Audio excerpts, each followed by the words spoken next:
Global Risk Perception Survey respondents identified climate action failure as the #1 risk that will become the most severe over the next decade.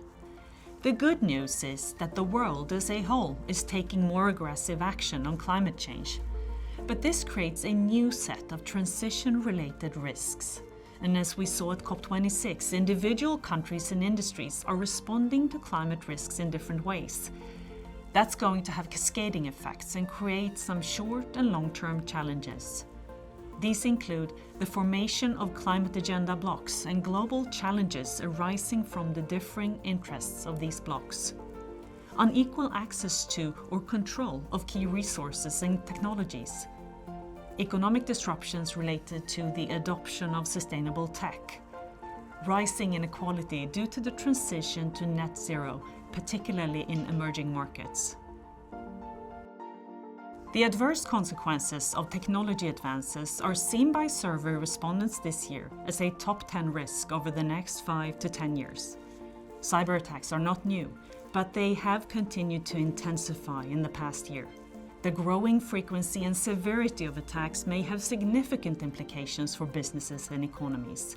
Among these are higher costs, supply chain and critical infrastructure disruptions, loss of public trust in governments, a slowdown of smart cities agendas, escalating geopolitical conflicts, and greater emphasis on digital sovereignty for individuals and countries through privacy regulations, data localization requirements, closed borders, and new interventionist power. 3/4 of respondents this year characterized the current state of international risk mitigation efforts in space as nascent, meaning more governance is needed. The number of players in space is increasing, so the lack of governance brings new risks.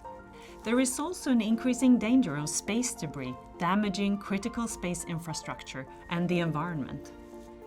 The proliferation of launches and satellites could increase the chances of collisions among satellites, other near-Earth infrastructure, and space debris, some of which may not burn up on re-entry.